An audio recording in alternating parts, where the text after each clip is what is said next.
Nous avons les États-Unis à notre portée et nous sommes une force nucléaire. Voilà le dernier message de la Corée du Nord. Pyongyang a lancé un nouveau missile cette nuit, le plus puissant jamais testé, selon la télévision d'État. Il s'est abîmé en mer du Japon. Les dernières images commentées par Etanaji. À peine plus de 2 mois après son dernier essai, la Corée du Nord a tiré un nouveau missile balistique.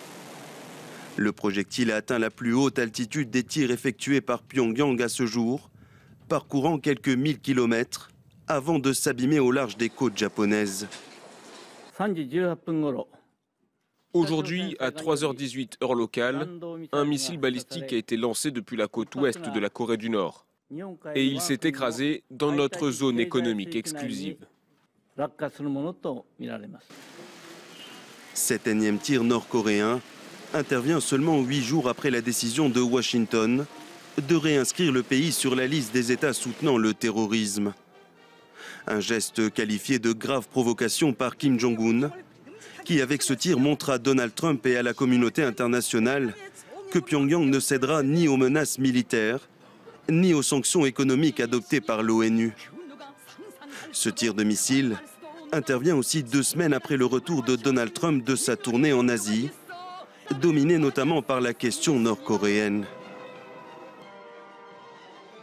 Cette nouvelle provocation nord-coréenne a évidemment déclenché une réaction du président américain devant la presse. Une fois n'est pas coutume, Donald Trump s'est montré plutôt mesuré. À Washington, Gallagher Fenwick.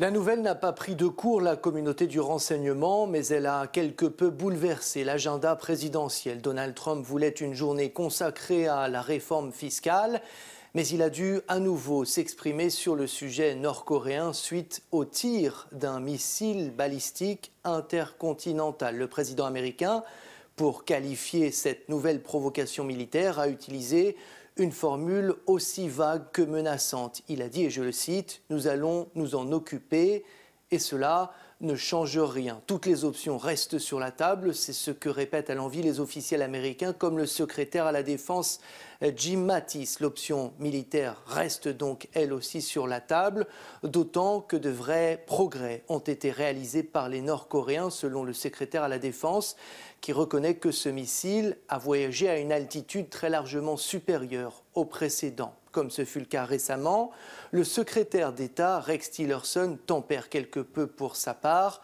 en affirmant que les options diplomatiques, elles aussi, restent sur la table, pour l'instant en tous les cas, pour aider à résoudre cette crise du nucléaire nord-coréen. Autre réaction, il est l'un des premiers concernés, le président sud-coréen Moon Jae-in. Il a dénoncé, je cite, l'attitude irresponsable de Pyongyang. La Corée du Sud, vous le voyez, qui a procédé à des exercices de riposte et envoyé plusieurs missiles dans les airs. Autre réaction, celle du Premier ministre japonais. Il a évoqué quant à lui un acte violent et appelle les Nations Unies à réagir. Écoutez-le. Nous ne tolérerons jamais un tel acte violent qui ne tient pas compte de la volonté forte et unie de la communauté internationale de parvenir à une solution pacifique. Nous nous opposons fermement à la Corée du Nord et appelons à une réunion d'urgence du Conseil de sécurité de l'ONU.